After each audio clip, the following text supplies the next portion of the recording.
What's going on, everybody? Eric Lindquist at Stochastic here on the OddsShopper Golf channel with another edition of Lindy's Best 9 Bets. We're heading to Augusta. It is the first major of the year. Hit that like button, subscribe button, notification bell as we get going. Goes a long way for me on this video and goes a long way for you. You become a prize whenever great betting content is going live here at our little neck of the YouTube woods. 2 straight winners. I just want to throw that out there before we dive into Augusta. We've got so many unbelievable. I love the screenshots. Thank you to everybody who sent those to me. Getting Sam Burns across for the match play and then getting Corey Connors for the Valero Texas Open.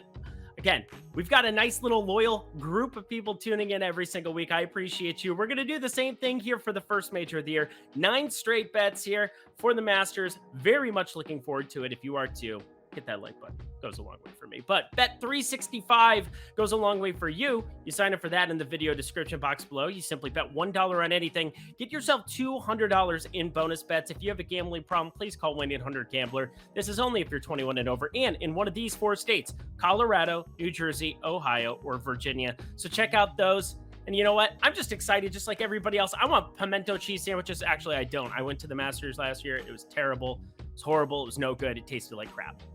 But everything else is fantastic. The Crow's Nest beer, let's go. Good stuff. But 9 bets, same thing. We are changing nothing about what we're doing here. We're going half unit across the board because, again, it's nice to be winning. It's really nice to be winning. I want to do that here for the first major of the year, so let's get to the picks. As always, we start up in the matchups column with hole number 1. Collin Morikawa taking on Justin Thomas in the outright market. Collin Morikawa plus 105. Justin Thomas minus 130. And I don't think Justin Thomas should be minus 130 in this kind of a spot because the man has a broken putter. It just is what it is. And his around the green game looks solid still. He's fantastic at the old chipping, the old getting up and down, doing things of that nature. He's been positive in that regard in every tournament outside of just Arnold Palmer, and it was like 0.2 strokes around the green that he lost, so who really cares there? He's had a 4th at the Phoenix Open, a 10th at the Valspar, so it hasn't been a completely lost season. But you generally think of Justin Thomas as one of the elite players in the game, and we haven't really seen that form from him of late.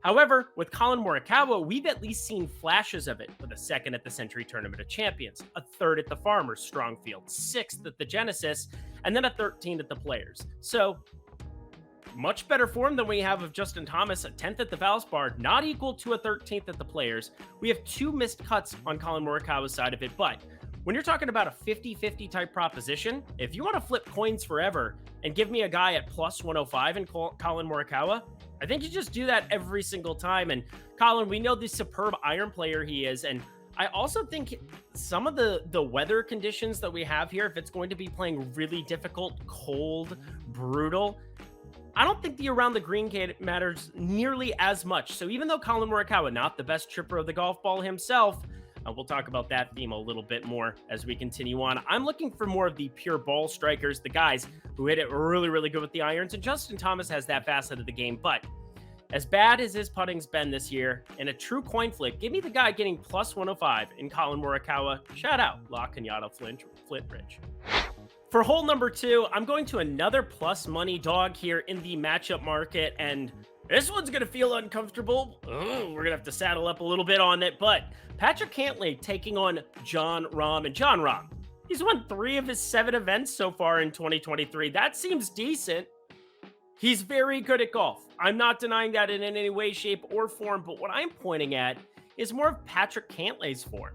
Other than the Players, where he finished 19th, well, again, is that bad? His last 3 tournaments, a 3rd at the Genesis, a 4th at the Arnold Palmer, and then that 19th there. The putter really hasn't spiked like we've seen from Cantlay in some spots in years past here as well. Been pretty flat throughout the entire early spring here of 2023, and I think that's going to change around. But the big change I've seen from Cantlay of late, his driver is on fire.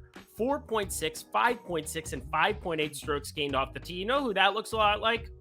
Jon Rahm. Just throwing it out there. So we're getting a matchup market with one of them getting plus 130 and one being minus 176. This is only available to a limited number if you have points bet. So if you have points bet, this is where that number is posted at. I haven't found anything better than it. So if you have access to that book, please find yourself Patrick Cantlay. put a half unit on plus 130 up against Jon Rahm and saddle up, because it's a tough one to stomach, but it is the right play. Sometimes the uncomfortable dogs, those are the ones you need to be on here. Definitely don't want to be laying minus 176 juice on Jon Rahm in a spot like this. So, Cantlay, get it done for us, my young man. He's not on any other part of my card, but wanted to get a little bit of exposure. To hole number 3, we start the make and miss cut section of the program. I think that's the right way of saying it. And when you go to Augusta, there is a former winner there from days of yore. Shout out Iowa. I went to Iowa State. He's a Drake guy. University of Iowa fan. Doesn't matter. Zach Johnson, this year's Ryder Cup captain, sits at plus 130 to make the cut at FanDuel, minus 166 to miss. There are other books that have this as about 100 to minus 120 kind of situations between the make and miss cut flip. So I think there's actual value here. It's a weird roster, but you have to remember the Masters, you have less than 100 golfers teeing it up here, a number of them making the cut. So it's a lot easier to make a cut here than it is at any other spot that you're looking at on the PGA Tour or for any of the other majors, that's for sure, even if the field quality is as elite as what it is at playing at a Masters. But Zach Johnson hasn't exactly been a nothing in the entire spring. He had a 12th at the Honda, a 32nd at the Waste Management, which I find to be pretty impressive. And then the last two, the Arnold Palmer, he finished 68th, did make the cut there. That's what we're looking for here. And a missed cut at the Valspar, but he lost 3.6 strokes game putting.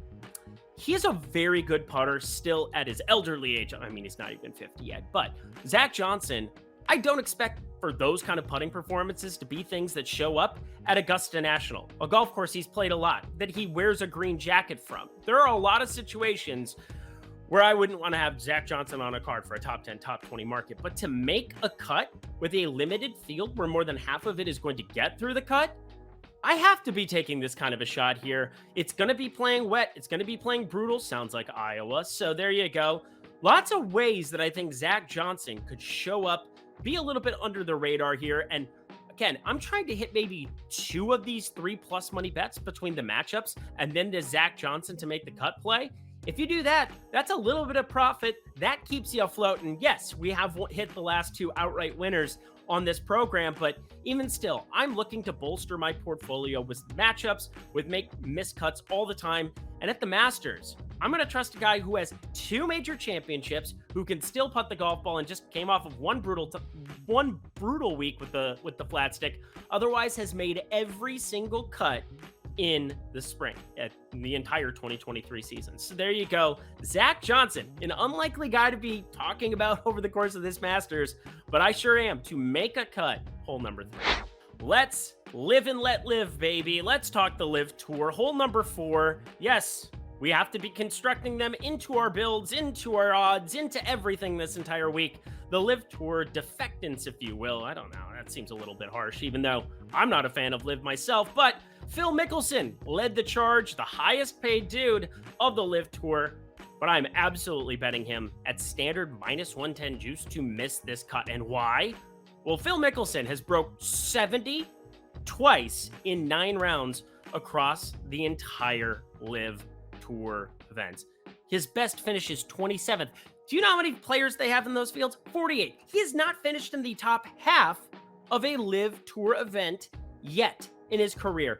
I don't know what to make of that because I don't have strokes gained data. That is kind of what I'm relying upon. I'm relying upon how certain players build into a golf course. I'm relying upon numbers and metrics. We don't have any from the Live Tour other than just where did they finish, who won what. And I just got to tell you, I don't think I need them when I see as bad as what Phil Mickelson has played over on that tour. Does he probably want to shove it to a lot of people here at Augusta? Probably. But you kind of have to have the golf game to go with it. I don't know what to make of his struggles on Live. I don't know if anybody cares. All I know is that it's a minus 110 standard play, as if I were taking an outright in MLB today, or should I say NBA, laying the points. So I think this is kind of a no-brainer for me, something I want to have in the portfolio and something I want to cheer for myself. So if you want to cheer with me, I do have a Live person on this card, so I want to just throw it out there. Not being super biased, more so being biased against Phil Mickelson. Misses the cut, minus 110. Shout out the 4 great states of Colorado, Virginia, New Jersey, and Ohio. And why? Well, because you have access to this Bet365 offer that we have going right now. What is Bet365? Well, it's a sports book that started overseas. It's come over here to the United States. It's reputable. Everybody loves it that I know of. And why wouldn't you when you can bet $1 and get yourself $200 when you sign up in the video description box below? No strings attached. You simply deposit $10 or more over at their book. Put $1 on anything, and you're going to have legitimately $200 in bonus bets to be able to check out and utilize anywhere you want. And for the Masters, for, I don't know, are you into XFL? Check that out. You have MLB, NBA, playoffs starting up next week. Playoffs, yeah, looking forward to that. If you are to check out Bet365, it's great stuff, 21 and over. And if you have a gambling problem, please call 1-800-GAMBLER. Alrighty, y'all, let's get to the outrights. I know that's what you've been waiting for. Hole number 5, and this is kind of strange to me, and I didn't plan this out whatsoever, but I have a top 10 that I'm interested in, and it matches identically with the odds of the first player that I bet to win this tournament. So there you go. First major of the year. I'm going to Adam Svensson, and some of you might be saying, who? Well, he's a Canadian who's primarily known for ball striking because he's very good at it, but I want to point out 3 amazing finishes that he's had so far this spring. Not necessarily your prototypical guy. He's been on tour. He lost his card, lost his form, but he has 3 of his last 4 tournaments. 9th at the Genesis, 24th at the Arnold Palmer, and 13th at the Players. 2 of those being elevated events, 1 being the 5th major, the Players Championship. I don't know what to say other than that's some phenomenal golf, and he has been gaining like crazy with the irons. The putter has been positive in 4 straight after some sketchy putting runs over the course of however long, but he got here by way of winning the RSM. Maybe some Bermuda splits, maybe some opportunity to see this being more of his preferred surface. All I know is that there's no doubt about it. Adam Svensson is actually a live dog to be top 10ing as a rookie. And I know people want to steer away from rookies and, oh, you need to have experience here. The weather is going to be horrendous. It's going to be raining for 4 straight days, it looks like. I think the wind's going to be kicking up here too. And I don't need to over-exaggerate what that looks like. All I know is that I think these Canadians, they've dealt with some weather once upon a time. Kind of have to, and then they move to Florida, and then it becomes a whole thing, and then they have to reacclimate. But you know what? That's just analysis I'm making up in my head. What matters to me is I see the ball striking numbers. 3 phenomenal finishes in tough fields. I think he is live for a top 10 here at 18-1. I'm getting 18-1 on a player that I've had my eye on all spring long, or like last couple weeks, that's for sure. So Adam Svensson, oh yeah, half off swimming suits. I don't know, Svensson kind of sounded like it, but he's Canadian. So, hey, let's put some money on him, shall we? Yeah, 18-1 over at, what's the book? It's over at Caesars. Lots of great odds over there, yeah? Let's put on the snowshoes and go up north. Go get ourselves some money, yeah? It's great. We go from that horrible accent to hole number 6. Here you go. I will not do a Texas drawl, and plus, he doesn't even sound like he has a Texas drawl. I am going to be betting, of all people, Jordan Spieth? What's wrong with me? Am I okay? I think somebody needs to check in on me because Jordan Spieth is not my guy.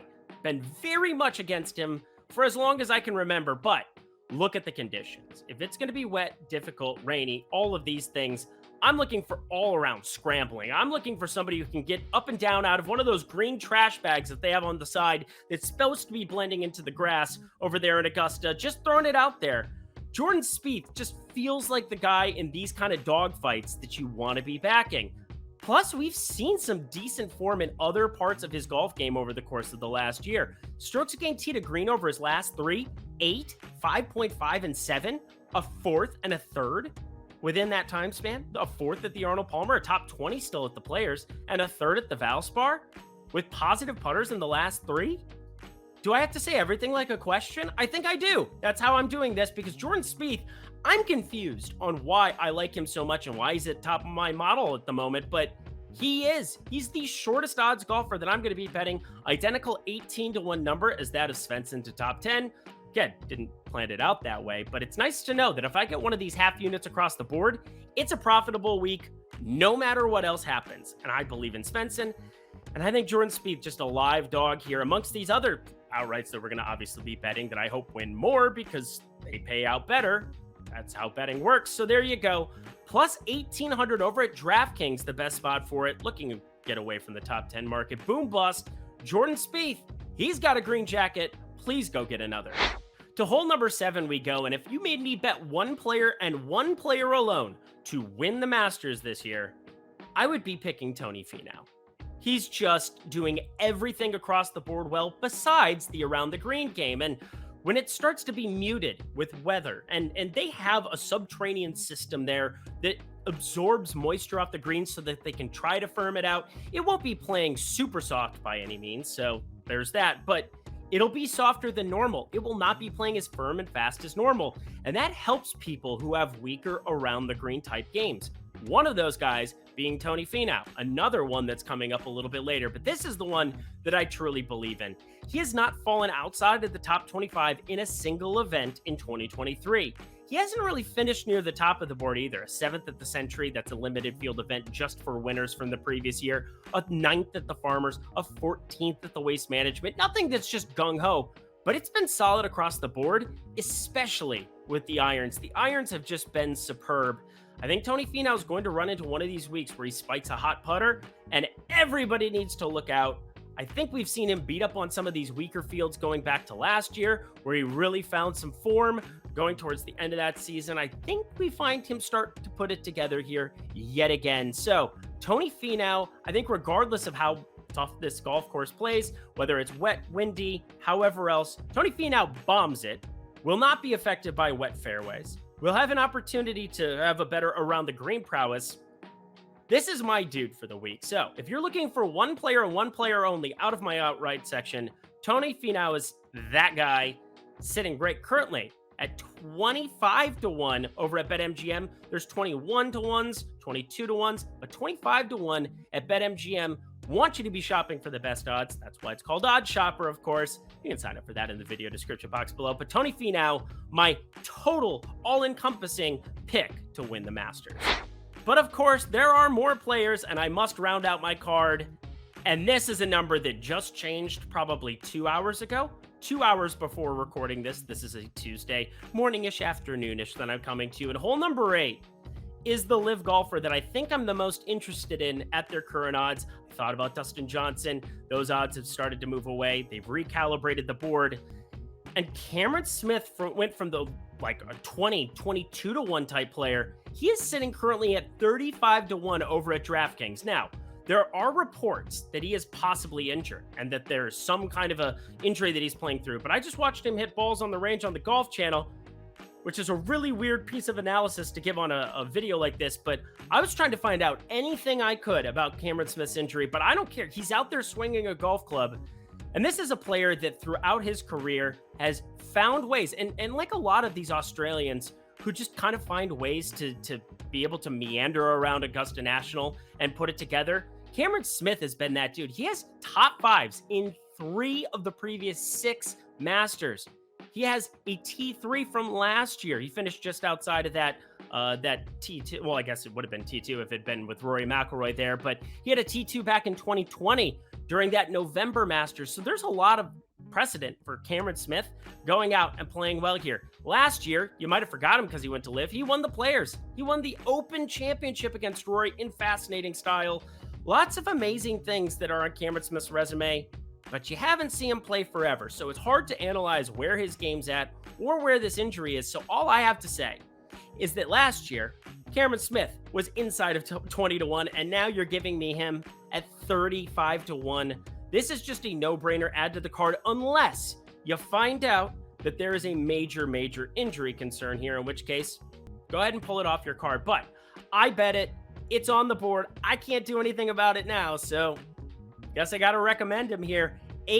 Hole number 8, 35-1, Cameron Smith. He's got the putter. He's got the hair and the mullet still. That didn't go away. So my one live golfer on the card, Cameron Smith, 35-1 at DK. No deep flyers that exist on this card. I do think one of our top players in the world are going to find a way to get into the winner's circle here at Augusta National. There's also a weaker back end of the field, so I don't really have any high flyers. I thought about possibly putting a little sprinkle on Chris Kirk, but now those numbers have moved. And some of the deeper odds flyers that I wanted have kind of moved as well. So I thought I would find one more player, and you can just assume that Sam Burns is on my card. I have a very small sprinkle on him for this week. Last year, 75-74, missed the cut here in his one Masters appearance. But Hole number 9, my recommendation is Viktor Hovland. I talked about it before with Tony Finau, where if around the greens, we're going to get softer conditions and it's not going to be as penal to guys who struggle in that department of their golf game. Look no further than Viktor Hovland when you're getting 40 to 1 outside of at DraftKings right now, 40 to 1 for Viktor Hovland. He's coming off of a 10th and a 3rd. Yes, a 10th at the Arnold Palmer, a 3rd at the Players. He also has a 20th at the Genesis, a 13th at AT&T Pebble Beach. The guy's been playing some superb golf, but the obvious glaring weakness has been the fact that he has lost strokes around the green in every single event of 2023.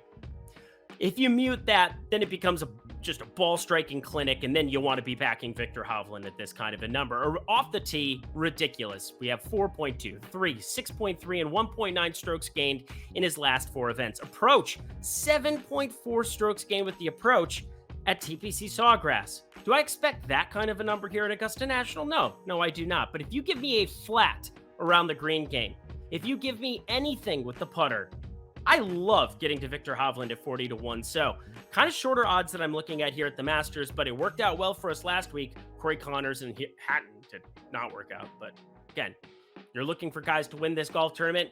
The way I'm looking at building my card, I feel as though around the green game, these guys who struggle with it maybe won't be as affected. So that's my narrative. I'm sticking to it. That's the theme throughout the betting card. So Tony Finau, I love you, but it would be even better to get 40 to 1 with Viktor Hovland here. Hole number 9 here, 40 to 1 at DraftKings. My final play for the Masters. And that does it for another edition of Lindy's Best 9 Bets. Hit that like button, subscribe button, notification bell as we get out of here. Check out Bet365 if you're in the great states of Colorado, New Jersey, Ohio, or Virginia. You simply sign up, deposit $10 or more, get yourself $200 in bonus bets when you bet $1 on anything. I have a Band-Aid on my finger. That was weird. Anyway, let's get ourselves on out of here. The first major is in the books. Can't wait to watch, just like everybody else. Make sure you check on Cameron Smith's injury information. Make sure you check on the weather and check out the great content that we have going here, like Live Before Lock with Ben Raza, Jeff Ulrich, coming up over on the Stokastic TFS channel. All right, y'all. Until next week, I'm Eric Lindquist. Best of luck in the PGA streets at Augusta.